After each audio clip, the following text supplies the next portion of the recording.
It's Pete Ashdown, Peteashdown, and I'm the president and founder of XMission. All right. So for those who don't know, what is XMission? XMission is Utah's first and oldest, obviously, internet provider. We do all sorts of data services for the internet, email, web hosting, and connections. Mm-hmm.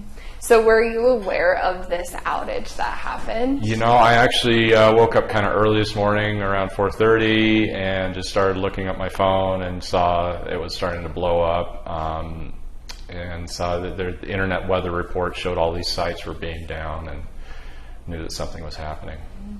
And from your perspective, how big of a deal is this? This is kind of a common occurrence. You'll get one or two episodes like this a year on average, in my experience, where there's a failure of hardware, failure of systems that brings a number of sites down. This one is kind of interesting because it's global. Usually you'll have a regional thing, you know, Western United States, Eastern United States, or connections to Europe. This one's all over the place. Okay, that makes sense. So does that explain why places like airports and banks are impacted? Yeah, the software that's in question is a piece of software called CrowdStrike, and it inserts itself into Microsoft Windows to do security and monitoring of that system to make sure everything is safe. What happened is somebody pushed out an update that had a bug in it and caused an unexpected effect that crashed all these systems. And even if you start it over, reboot it or turn it off and turn it on again, it would still happen. This software is in use from everything from individuals to mom and pop shops to airlines to large corporations, manufacturing. It's all over. Mm-hmm. And what can an instance like this kind of teach us? I mean, I feel like I've never seen anything about it like this before, but there's a lot of kind of silent software out there that people don't know the names of that is continually operating to keep the internet flowing. Mm-hmm. When that breaks or has a problem, that's when we hear about it. So it's not like everyone needs to know the name of every piece of software that brings in their email. They just want to get their email. But there's a lot of silent workers out there doing this kind of thing. Okay. And for like, how did they bring back the internet here with or the IT thing? Yeah. The way they had to fix the CrowdStrike problem was essentially you have to start Windows in a special mode that allows you to disable software before it starts. So they were able to disable the CrowdStrike software. It starts up the system. It's not as protected. It doesn't have any security on it, but they're able to use it to do airline reservations or whatnot. CrowdStrike put out a patch fairly quickly that once you got your system running again, you could patch the problem in their software to fix it. So when you started it again, CrowdStrike would install without any problems, and the system would run properly. I think what happened is they didn't anticipate some edge case piece of hardware in people's systems that they didn't anticipate that caused this problem. Can this be avoided in the future? I like to say that nothing is 100% on the internet. You know, if you want 100% reliability and 100% security, get off the internet. This is just a fact of life with the internet, and that's what people should take away from it. There's going to be outages. There's no perfect uptime. There's no perfect reliable service. There's going to be ups and downs.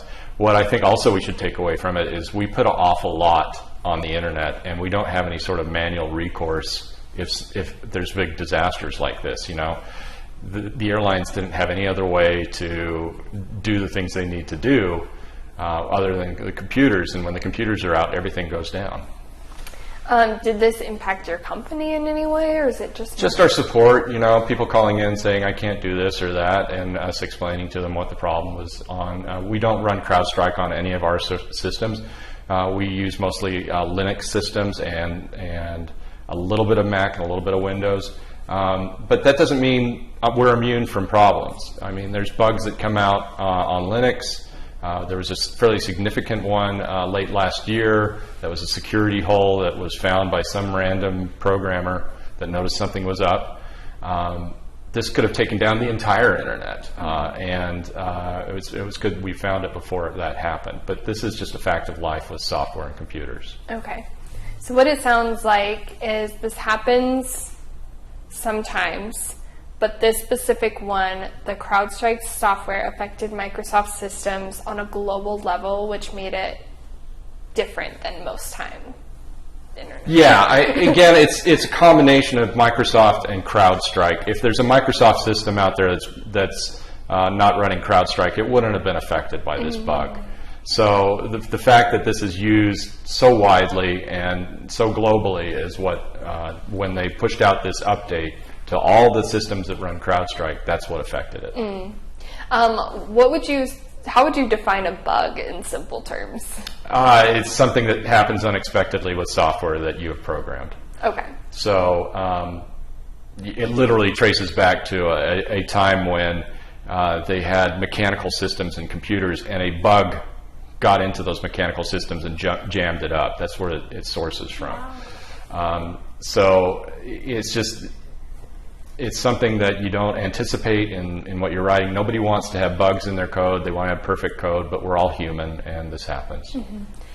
I don't know if you can answer this question, but why would something like this impact airports and banks and that kind of thing? Well, again, CrowdStrike is used from anywhere from individuals up to gigantic corporations. It's just a security software that does its job most of the time in keeping things secure and safe, but because it's so integral to the system that a lot of things run on top of banking software, reservation software, airline software, even just accounting. And I've heard of one factory that the whole system shut down, their manufacturing process shut down because they had CrowdStrike underneath all this other software they use.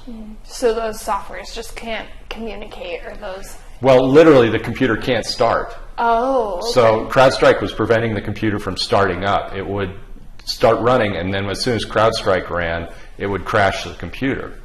So even if you turn it off and turn it on again, it's going to crash the computer every time you do that. So that's why you need to disable that software so it doesn't start up, and then you can get in and do everything else. But it's such an integral, low-level part of the system that it wasn't even allowing things to get going.